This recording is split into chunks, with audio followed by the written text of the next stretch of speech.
आइए question number 22 देखेंगे।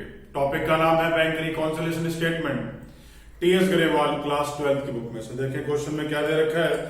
Question में हमको बोला है कि भाई बैंक रिकॉन्सिलिएशन स्टेटमेंट प्रिपेयर किया जाए और हमें पासबुक का ओवरड्राफ्ट बैलेंस दे रखा है, पासबुक का नेगेटिव बैलेंस दे रखा है। तो आइए स्टार्ट करते हैं।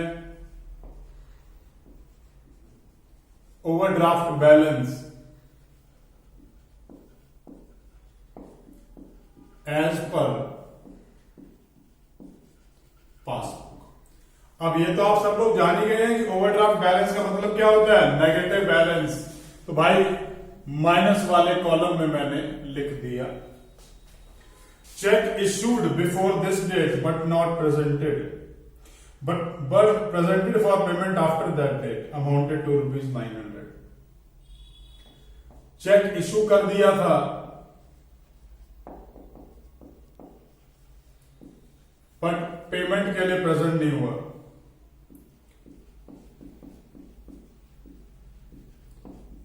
But not presented for payment. जब चेक इशू किया तो फर्क क्या पड़ेगा, कैश बुक कम हो जाएगी। लेकिन पासबुक में तो अब तक पेमेंट के लिए प्रेजेंट नहीं हुआ, तो पासबुक बैलेंस ज्यादा शो कर रही है। घर में समझदार कौन है आपके, पासबुक। तो सारे चेंजेस किसमें होंगे, पासबुक में। तो आइए लेस कर देते हैं। समझदार वो होता है जिसका बैलेंस दे रखा होता है। किसका बैलेंस दे रखा है, पासबुक का। इसलिए सारे चेंजेस पासबुक में किए जाएंगे। फिगर माइनस कर देता हूं, फिगर आ गई 900। आइए आगे चलेंगे, सेकेंड पॉइंट देखेंगे। Cheque paid into bank but not collected. तो चेक पेड इनटू बैंक मतलब cheque deposited but not credited. अब चेक डिपॉजिट कर दिया लेकिन क्रेडिट नहीं हुआ इन बैंक, तो कैश बुक तो बढ़ गई, क्योंकि जैसे डिपॉजिट हुआ आपने कैश बुक में एंट्री कर ली, कैश बुक का बैलेंस बढ़ गया, लेकिन पासबुक में उसकी एंट्री नहीं आई, तो पासबुक कम है। तो इसको बढ़ा देता हूं ताकि कैश बुक के बराबर हो जाए। अमाउंट है 2200। आइए थर्ड केस देखेंगे। Interest on overdraft not recorded in cash book.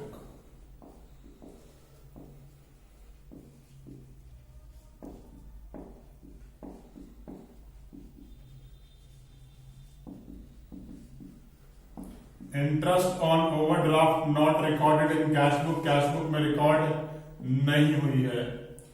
Interest on OD, overdraft का बैलेंस कैश बुक में रिकॉर्ड नहीं करा, तो कैश बुक ज्यादा बैलेंस दिखा रहा है, क्योंकि इंटरेस्ट ऑन ओडी खर्चा है और खर्चा कैश बुक में नहीं आया, तो कैश बुक का बैलेंस ज्यादा है।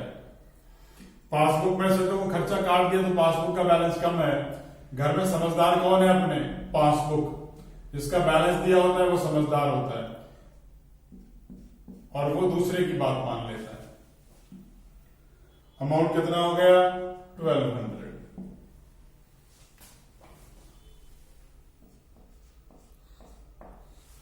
आइए फोर्थ पॉइंट देखेंगे। Interest ₹5000 been interest on investment collected by the bank not recorded in cash book, not shown in cash book. Interest on investment not recorded in cash book. Interest on investment not recorded in cash book, cash book में record नहीं करा है। अब interest investment पर है, cash book में record नहीं करा, तो फर्क क्या पड़ेगा, इन्वेस्टमेंट पर इंटरेस्ट मिला, क्या फर्क पड़ना चाहिए भाई, पासबुक बढ़ गई। कैश बुक में एंट्री नहीं रिकॉर्ड हुई तो कैश बुक कम शो कर रहा है। अब पासबुक को कैश बुक के बराबर करना है तो माइनस कर देता हूं। या ये समझ लो कि भाई घर में समझदार कौन है, जो समझदार है वो दूसरे की बात मान लेता है। अमाउंट कितना है, अमाउंट है 5000।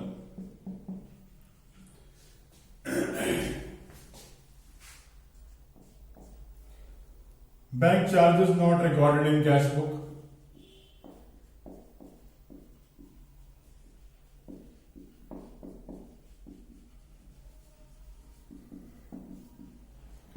बैंक चार्जेस है कैश बुक में रिकॉर्ड नहीं करे तो पासबुक में तो वो कट गए, लेकिन कैश बुक में रिकॉर्ड नहीं करे तो कैश बुक का बैलेंस ज्यादा है।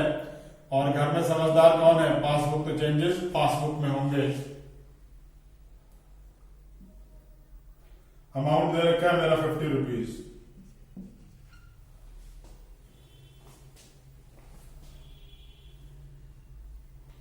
उसके बाद 6 पॉइंट है भाई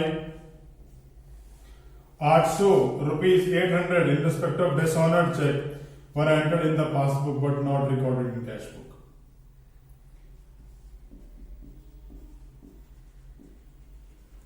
Dishonored of a check not recorded in cash book. ठीक है, चेक का डिसऑनर कैश बुक में रिकॉर्ड नहीं करा तो क्या फर्क पड़ेगा। अब चेक का डिसऑनर है, कैश बुक में रिकॉर्डिंग नहीं आ रही है, तो क्या फर्क पड़ेगा भाई। पासबुक तो कम हो गई लेकिन कैश बुक में तो रिकॉर्ड नहीं हुआ, तो कैश बुक ज्यादा है। घर में समझदार कौन है आपके, पासबुक, तो चेंजेस पासबुक में करेंगे। प्लस कर लिए 800। आइए टोटल कर लेते हैं। टोटल आ गया 4700।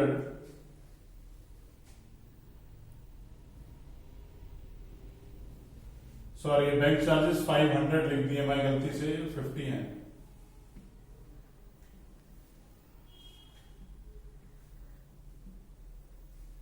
$4250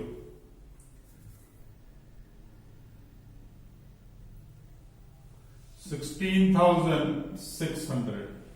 अब क्योंकि माइनस का बड़ा है तो नेगेटिव बैलेंस आएगा। नेगेटिव बैलेंस को इसके नीचे ही लिख दूंगा मैं, डिफरेंस निकाल के दोनों इसमें से इसको लेस किया, वैल्यू आ गई 12,350। और क्योंकि नेगेटिव बैलेंस है, ऊपर पासबुक दे रखा है तो नीचे कैश बुक का बैलेंस आएगा, तो मैं लिखूंगा ओवरड्राफ्ट